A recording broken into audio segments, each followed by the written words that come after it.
नमस्कार मंडळी, आम्ही राखी पौर्णिमासाठी आज नारळ भात बनवाल्या। कसा बनवायचा ते बघूया।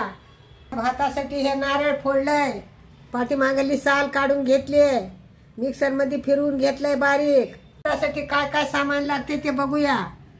हे काय नारळ फोडून पाठीमागली साल काढून मिक्सर मध्ये बारीक केलंय। तुम्ही खिसणी नाही खिसू शकता। काय केसराचं दूध घेतलंय, एवढं तूप घेतलंय, दालचिनी आणि इलायचीची वाटलेली कूट होय, एवढे काजू बदाम, एवढा शिजलेला भात। हे बघा, एका कढईमध्ये एवढं तूप टाकून घ्यायले,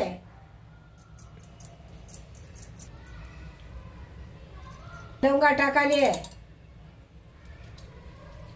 इलायची टाकाले, दालचिनी टाकाले,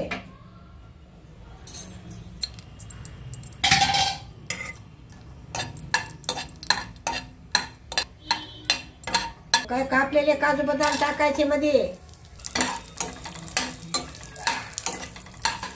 याला थोडं असं परतून घ्यायचं आहे बघा।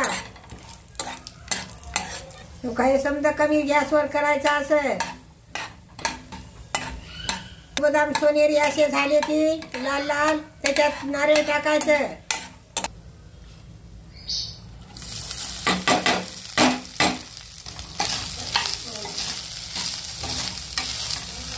एवढा लाल खरबूज भाजायचं खोबर, आणि मग एक वाटीमध्ये साखर टाकायची। मी तेव्हा सांगायचं होते तेव्हा सांगायचं, आता सांगाले। एवढा साखर इगरली याच्यातली। आता भात शिजलेला टाकून घ्यायचा मध्ये। भात खोबरं आहे तेवढंच भात टाकायचा।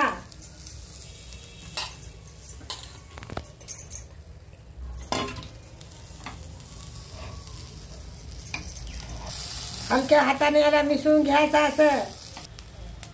तो काय याच्यामध्ये याचं दूध टाकायचं, केसराचं, इलायचीचं पावडर टाकायचं।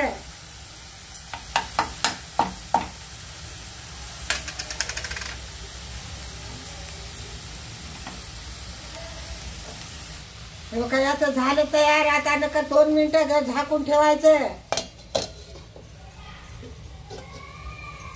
कमी गॅसवरच मऊ पडते।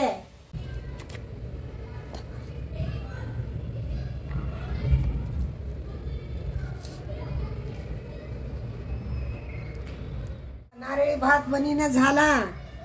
तुम्ही करून बघा, खाऊन बघा कसा झालाय ते आम्हाला सांगा।